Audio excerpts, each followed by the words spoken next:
അന്നത്തെ അബോർഷന് ശേഷം വിശദമായ ഒരു ചെക്കപ്പ് വേണമെന്ന് ഞാൻ പറഞ്ഞായിരുന്നല്ലോ. പിന്നെന്താ ലേറ്റ് ആയത്? അത് പിന്നെ ആ ഷോക്കിന്ന് കരുണ മുക്തിയാവാത്തതുകൊണ്ട് നിർബന്ധിച്ചുകൊണ്ട് വരാതിരുന്നതാ.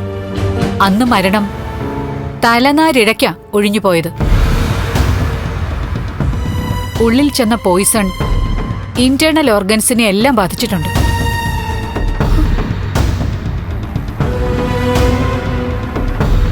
അത് കുഞ്ഞിന്റെ ജീവൻ നഷ്ടപ്പെടുത്തി. അമ്മയ്ക്ക് കുഴപ്പമൊന്നുമില്ലെങ്കിലും അന്നത്തെ ആ മാരകമായ വിഷം അമ്മയാകാനുള്ള കരുണയുടെ ആഗ്രഹത്തെ തല്ലിക്കെടുത്തിയിരിക്കുക.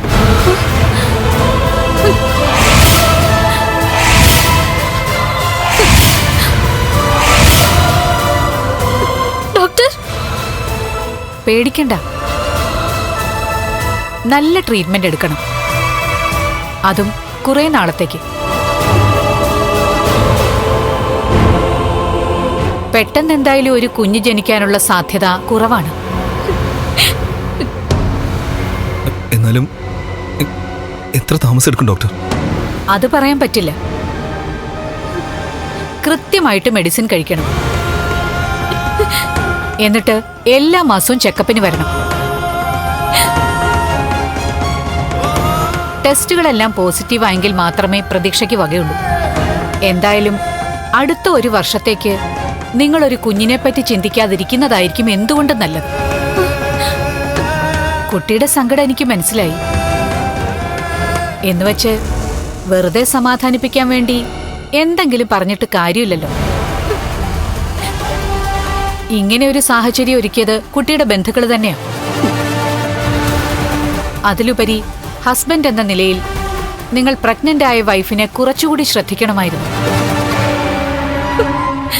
എന്നുവെച്ച് തീർത്തും നിരാശപ്പെടണ്ട. മരുന്നുകളുടെ ബലത്തില് എല്ലാം നേരെയാവും. ശരി ഡോക്ടർ. ശരി.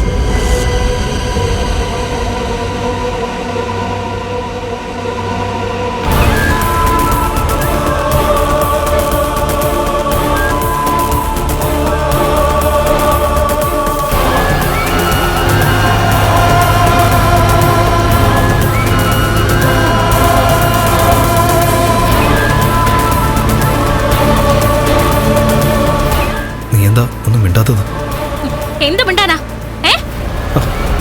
നീ എന്തിനാ കരുണ എന്നോട് ചൂടാവുന്നേ?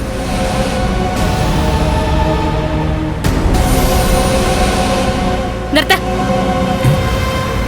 വണ്ടി നിർത്താൻ. അതെന്തിനാ നിർത്തുന്നേ?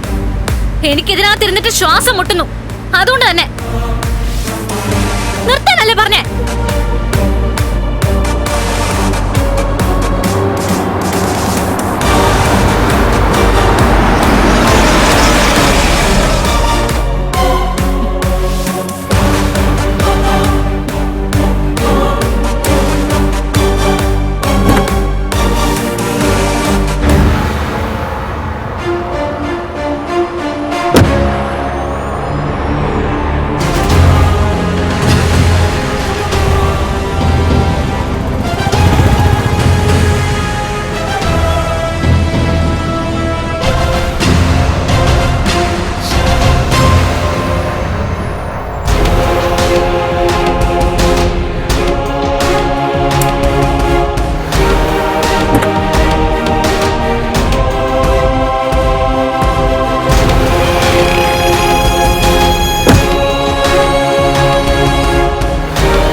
നിന്റെ അച്ഛന്റെ മുത്തശ്ശിയുടെ ഒടുക്കത്തെ ബുദ്ധി കാരണല്ലേ കുഞ്ഞിനെ നിനക്ക് നഷ്ടപ്പെട്ടത്?